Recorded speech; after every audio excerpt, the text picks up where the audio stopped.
So if you watched my acoustic rig rundown, you saw that there was lots of empty space on my new pedal board, my pedal train pedal board.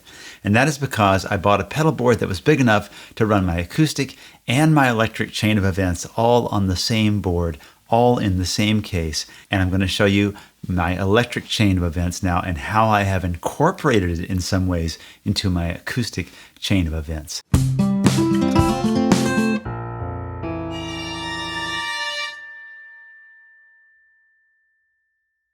My name is Jonathan Byrd, usually here to give you the information, inspiration, and the motivation to write your own songs. But part of songwriting is playing music, of course, and recording it. And today I'm going to show you how my electric rig works for my electric guitar. Now, my one and only electric guitar is a stock American Telecaster. That's all I've got. Anything you've heard electric guitar on my latest recordings, it's all this Telecaster. Now, on the bottom of my board, I have a True Tone One Spot Pro. It's a CS12. Gives me lots of different outlets for power. You can see that it's not perfectly sort of flex tied and stuff, but I've got enough stuff out of the way. And mostly I've tried to keep my power cables separate from my audio cables. If audio cables and power cables run along each other, you can generate some audio noise in your line that way. I've got little holes where I can reach through with my fingers and pick the board up and put it in its case, which is important because the case has a very tight fit with the board. And that's important because you don't want your board knocking around a lot in the case. You want it to be nice and padded so things don't get knocked around so much. So all the cables I'm using are these beautiful EBS Premium Gold patch cables. So you can see I could have two pedals right next to each other and they just get right up next to each other and not have a problem. Whereas with the traditional, even an angled cable, I have a lot of bulk here. So that's probably a solid inch, and that might be less than half of the width. So it's a space saver, and space saving is important for getting all my stuff on the same board. So the first and most important pedal in my chain of events is the Polytune 2 by TC Electronic. This is my tuner. It's a true bypass pedal. There are two different kinds of pedals, true bypass and buffered. And what buffers do is they sort of help push the signal along to make up for any loss introduced by the cabling and the circuitry of the pedal itself. Basically, there are definitely more complex and more accurate descriptions than that, but that will work for today.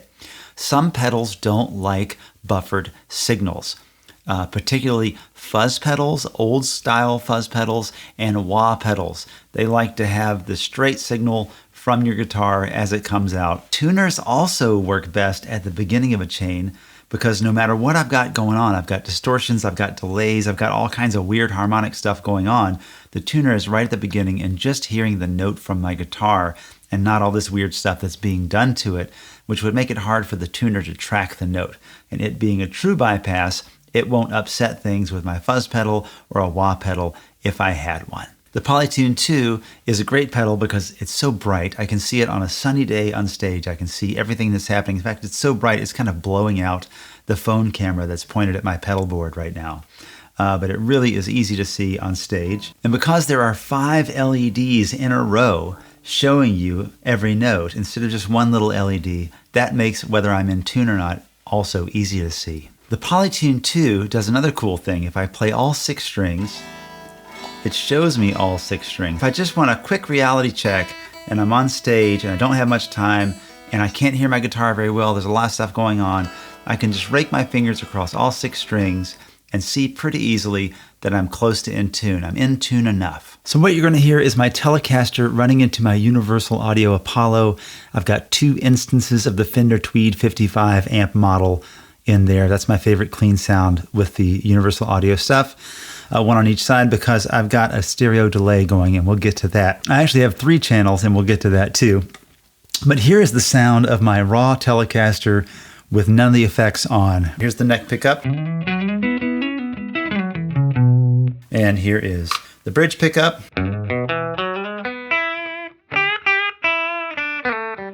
And here is the middle position.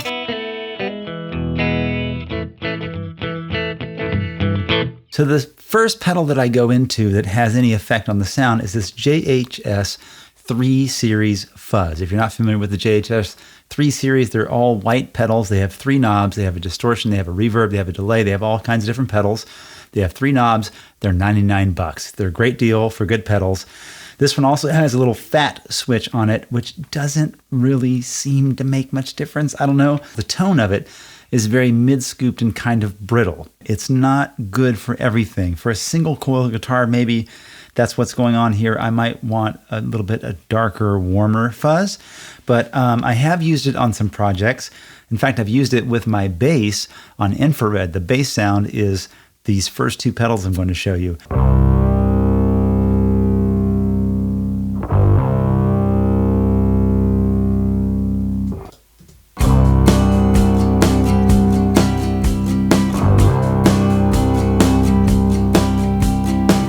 But this is what it sounds like with my telly. I'm going to turn it on here.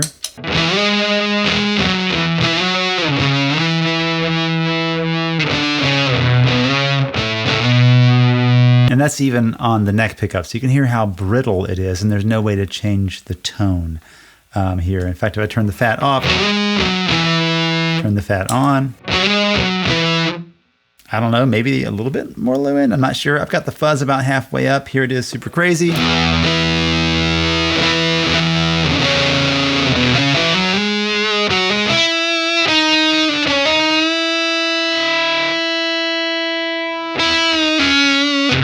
What it does have that's interesting is it has this bias knob on it. So you hear that, the self noise of the single coil pickups. If I turn this bias knob up, I think it changes the amount of voltage that is applied to the circuit. And at some point it starts running almost like a noise gate. And you'll hear this kind of spitty sound, they call it.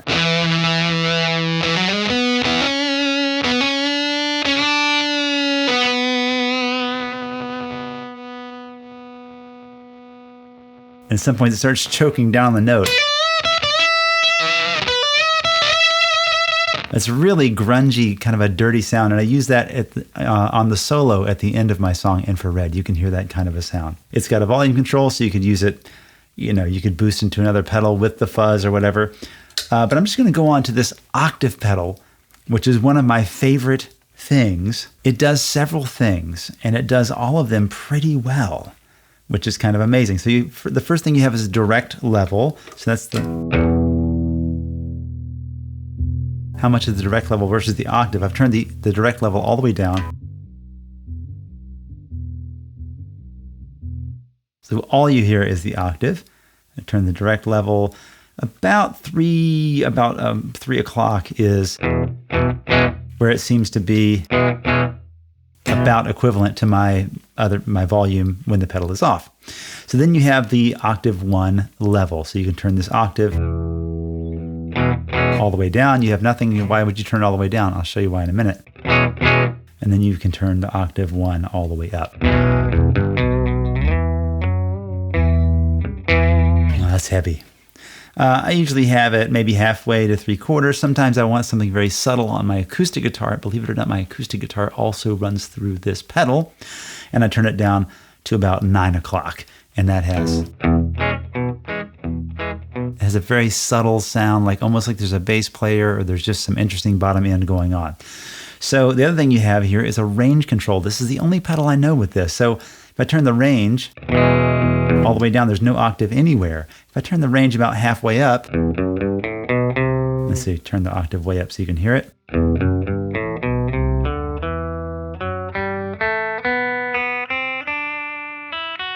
There's no octave on the higher notes. It starts at a certain point. About at the G note. I could turn that down a little bit more. So now I've got the bass notes. It's only bringing an octave in the bottom 3 strings. I can turn it down even farther,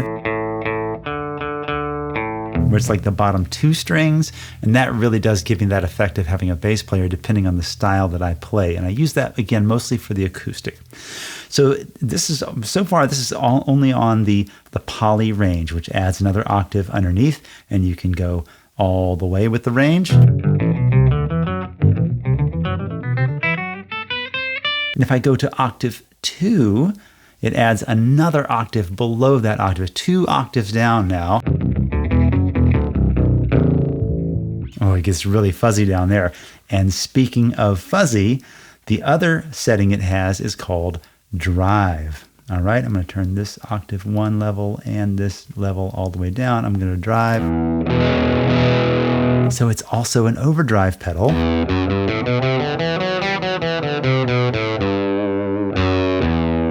So now this second knob controls my octave level, how much of my octave I want, and this controls how much drive there is. So I've basically got an octave fuzz. I think people would argue with me about whether this is a true octave fuzz. I don't care about those arguments. Do you like the way it sounds or do you not? I think it's pretty badass. And if I turn the octave level,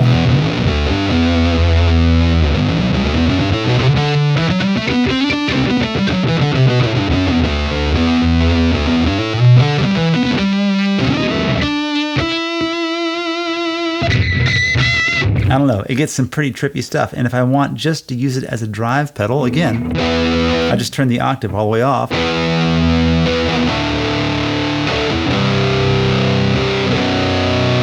It's a pretty gnarly distortion pedal. So it does all those things. Now, one thing I have never done with this is that if you take the direct out and you send that through all your other pedals, then the output that says output mono just becomes the bass signal by itself. And I've never heard this. I've never heard what it does. And we're going to hear it. You're going to hear it for the first time with me right now. So what that means is I have these other drive pedals on down the chain here, like this one.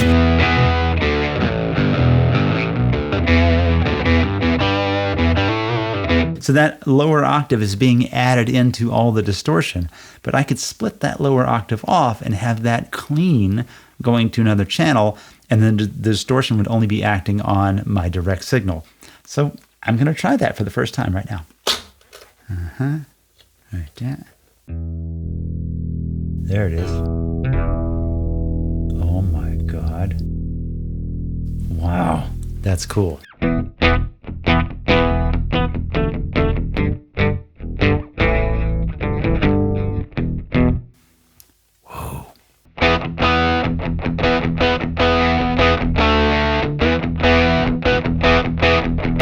Now I'm going to switch it back.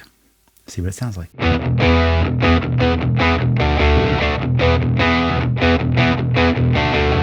Not a bad sound. It kind of sounds cool, but it's very different. The bass is kind of confused and it's going through that distortion. You can hear the distortion in the bass and it kind of clipping in different places, trying to decide what to do.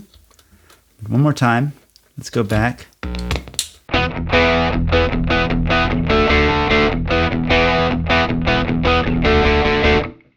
Okay, so there, if I was Jack White, then I would probably run this clean bass signal, right? Instead of it being distorted and adding all this harmonic content to the low end, I have this clean low end and the distorted guitar on top. So it really sounds like there is an electric guitar player and maybe a bass player as well. So that's cool. I've never done that. Thanks for hanging with me. I skipped my actual third pedal. So I have a tuner, I have a fuzz, and then from the fuzz, it goes to a buffer. All the buffer does is just always on. As your guitar goes through all your cabling and through all these circuits and then out through more cable to your amp, it loses signal. The signal gets degraded and distorted or whatever. And so the buffer helps get through all this stuff that I'm going through so that by the time I get to the amp, I've got that nice, strong signal that makes the amp sound good and respond well. And then I get to my octave, and then I get to this next pedal, which is just a JHS A-B switch. So far I've run my acoustic guitar through this as well. It goes through my polytune, it goes through my fuzz, which I would never use on my acoustic guitar, but I didn't want to put a buffered pedal before it. So it's early in my chain, then it goes through my buffer, and then it goes to my super octave pedal. I use that super octave on my acoustic sometimes. Then it goes to my A-B switch. So from here, from the octave pedal, my acoustic guitar would go to my Fishman DI. My electric guitar would go on to my Keeley compressor. So if it's red, you got a guitar signal. If it's blue, I have no signal because it's going to my Fishman now. It's going through my acoustic chain, which I don't have plugged in. So if I'm on the red, there's my electric guitar. The next thing I have in my chain is my Keeley compressor. I don't use compressors much. I'm a really dynamic player, but this one is cool sometimes depending on what you're doing. It just puts a little spank on it. So without it, It's like, you hear that really picky tone at the top of it, right? Now you can hear that pick attack at the top is being kind of squished down. And if you're playing some kinds of styles like chicken picking or sometimes jam band guitar players, there's a lot going on. They want every note to be heard, so they use a little bit of compression just to kind of even out the notes to get everything on top where you can hear it.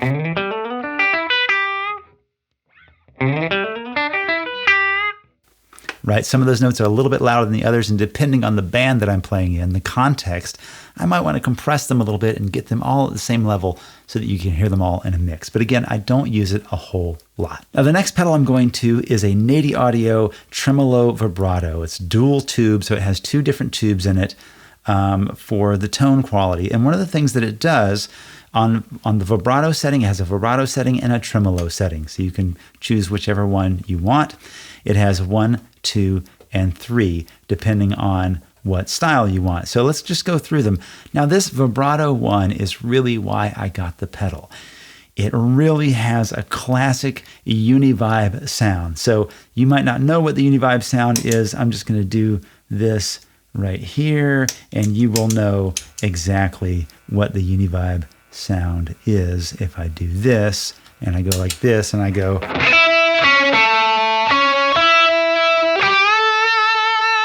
Maybe even better with the fuzz. Let's see. And put the fuzz even before it. Let's try that and just crank it all the way up.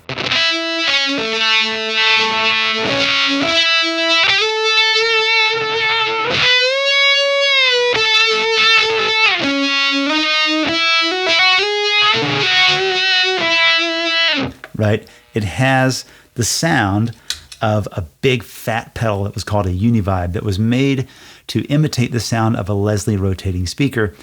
It kind of does, but it kind of had its own sound, and because Hendrix used it a couple times on some very famous recordings, it just became kind of one of those sounds of rock and roll that I love. It can also be very subtle.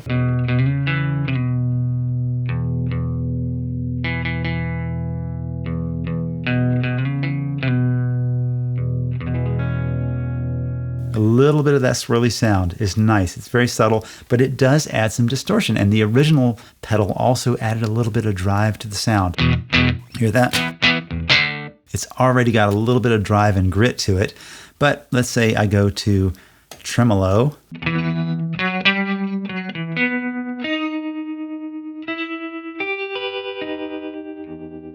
Right, you get that kind of tremolo. And I like this number 3, kind of has a mellow vibe to it. Oh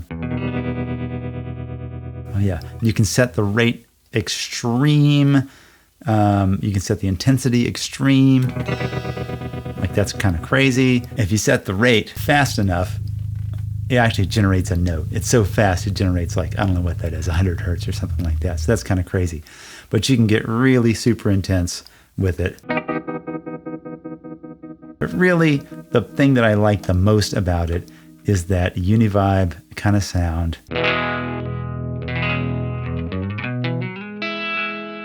It's also very large, and the other thing is it has its own power supply. So I can't just run it off of my True Tone 1 spot that I've got screwed into the bottom of this board here. I have to also bring this other power supply. So at some point, I'm probably going to replace this. I really want that Dunlop 69 Hendrix Univibe.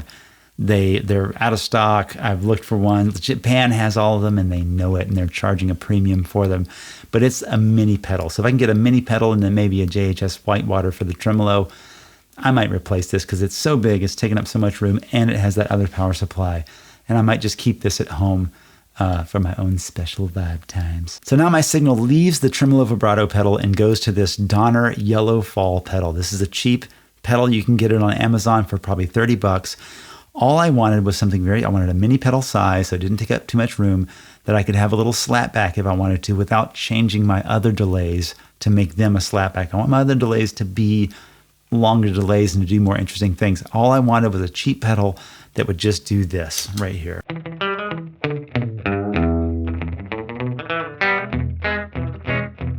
Just got a little slap. Sounds like I'm in a room. There it is without. There it is with. That's all I wanted out of that pedal.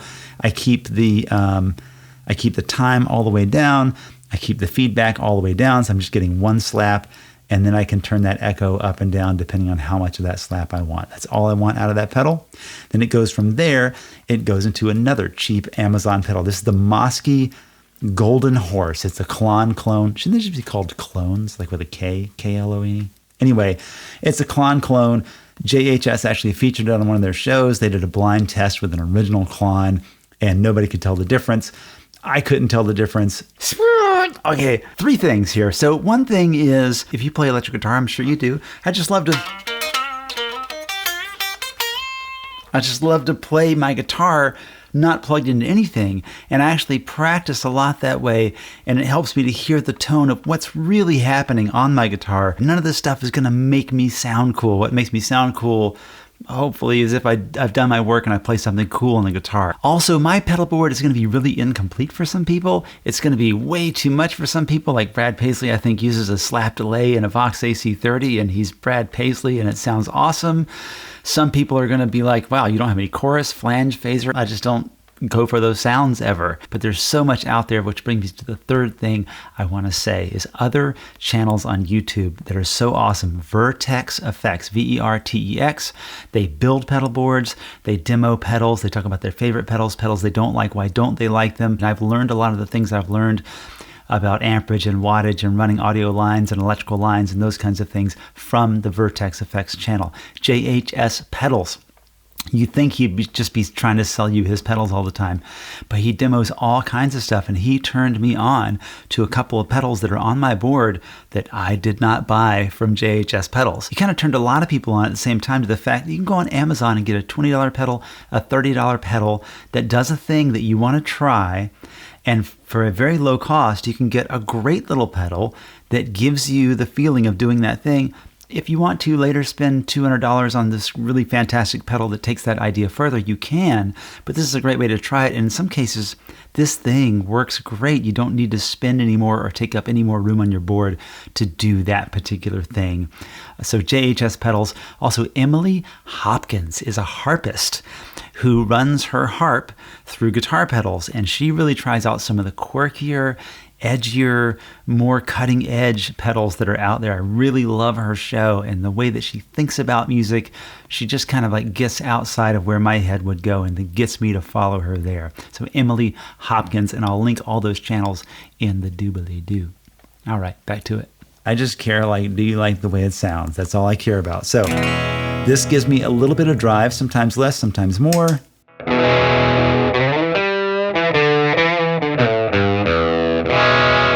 Just sounds like a little amp. It adds that little bit of dirt to it. And the thing is, I can turn it way down.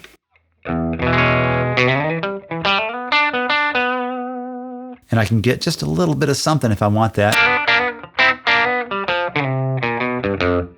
That's like an old 50s amp that's breaking up a little bit, right? But I like to give it a little bit more sometimes. It's got a lot if you want it. It's got a lot.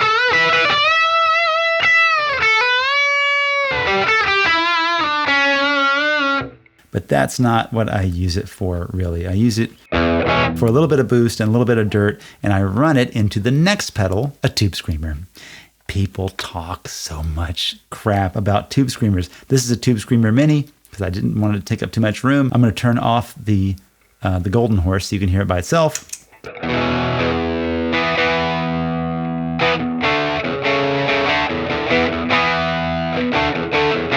I like it with a little bit of the Golden Horse behind it.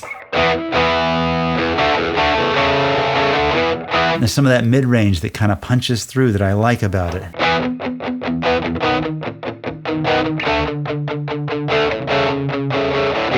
There's my teenage years right there. So after the Golden Horse and the Tube Screamer, I have the Holy Grail reverb. I love this reverb. And the old versions have spring, hall, and something called flurb, which is a flanged reverb. Everybody hated it. People talked trash about it all the time. But they replaced that with a plate reverb. Mostly, I just use this for a spring reverb like I would have in my amp. Just get a nice little drippy reverb. That's even too much for me. You can turn it all the way down. You can turn the knob all the way down. There's still a little bit of it there. And the way that it works is what you're really doing is dry to wet. So if I turn it all the way up, there's no direct signal at all. All you're hearing is the reverb. Listen to that. I mean, that's halfway.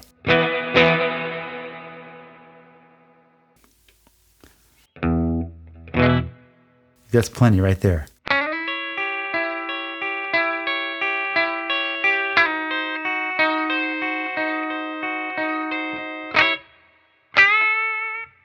Like, that's plenty of reverb. I could add a little bit more maybe. I mean, it gets out of hand pretty quick. So I also have Hall and plate, which I don't use much. I might though if I was like really rocking out.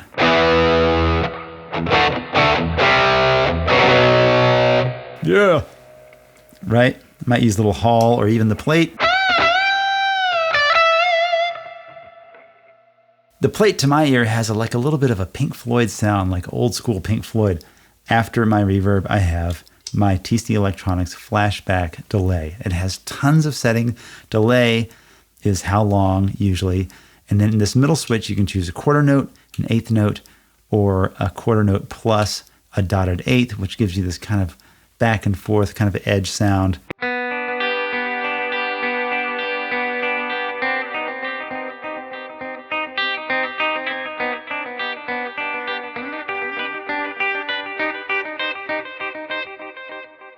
You get that kind of a sound with that dotted eighth. And I like that mostly. And this other one, the next delay pedal, does not have that feature. So I kind of use that one. I just leave that set here because I can get that out of this.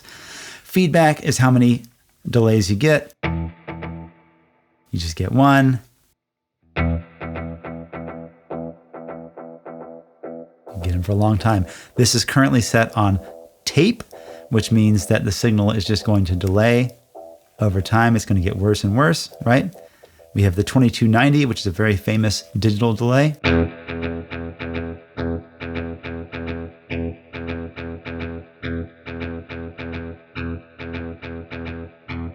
Which can go like forever. The ANA, A-N-A, I don't really know what that is. I'm such a terrible guitar nerd. It sounds even more lo-fi than the tape, and they have a setting called lo-fi. Then they have this dynamic setting, which is really cool because if you've got some delay going on, I'm going to show you an extreme example, then it sort of ducks the delay when you play another note.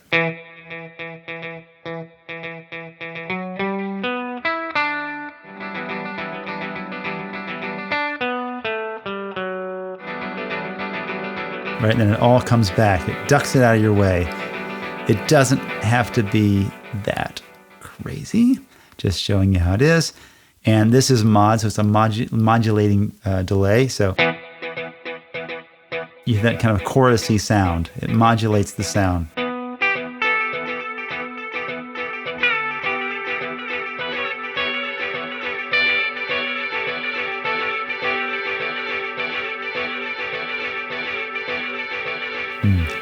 Very 80s.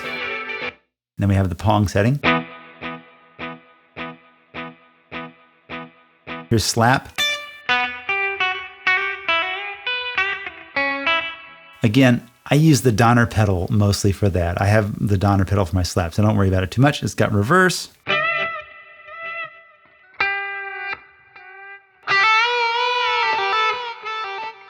You can do a short loop with this pedal. It's kind of annoying because it takes a double tap to turn it off instead of like a hold tap or something that might be easier to do while you're playing.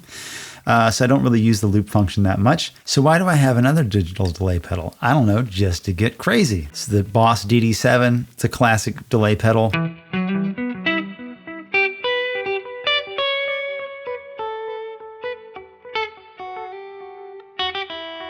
I use a little compression for this.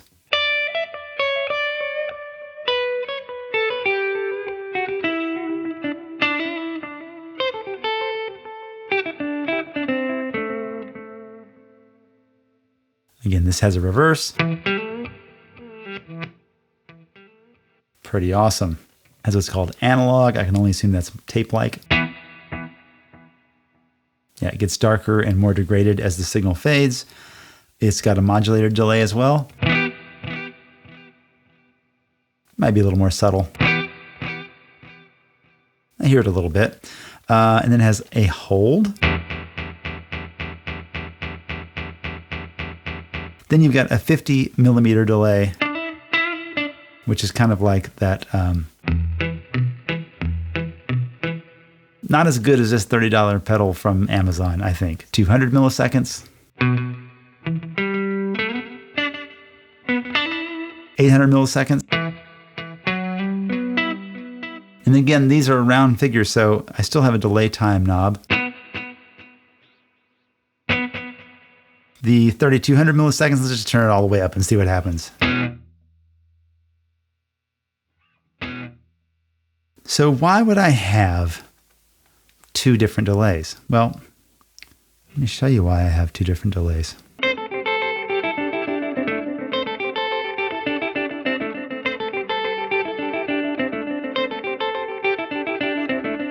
All kinds of cool stereo information happening. I can turn the feedback way up on both of them, and I can have this kind of like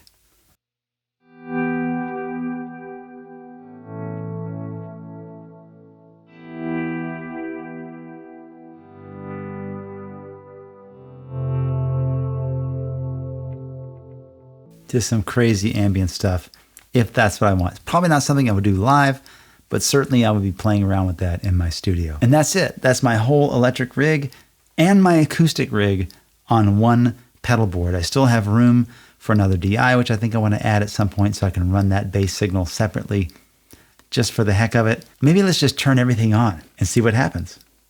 I don't know.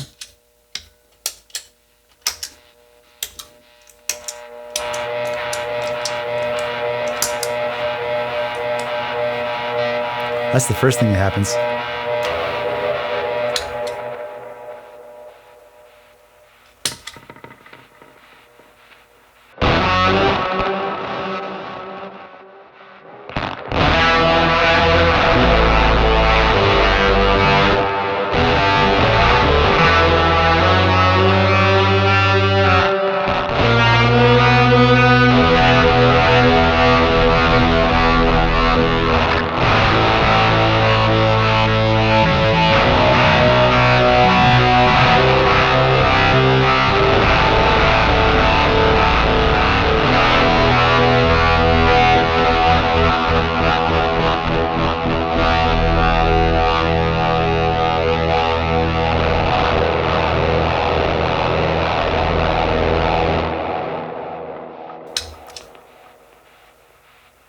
There you go. That's what happens when you turn everything on. Which I probably would have never done, but now, you know what? I might find a situation where I can do that because that's bad as hell. Thanks so much for joining me on this little journey through my my pedal board here. It's not perfect. It's not done, but I have leveled up to the point where I have a pedal board. I can turn it upside down and shake it. No pedals are going to fall off of it. There are no audio cables crossing electrical cables. All the cabling is pretty well handled in here. I've got a stereo chain coming out for my electric. I have a complete chain for my acoustic that is separate that I can click my A/B switch and I can go to my acoustic. I can click it again, go back to my electric. I've got my wireless on here. All my power supplies except for the Nady Audio Tremolo Vibrato. But I really enjoy this. Please check out my Patreon page. Join my email list. Just go to jonathanbyrd.com. You will always know what I am doing. You'll be able to email me and ask me questions. I have great conversations with fans and other guitar players and singers on my email all the time. Don't forget to hit the like button and subscribe and hit the bell for notifications. Thanks so much for showing up, and don't forget to write.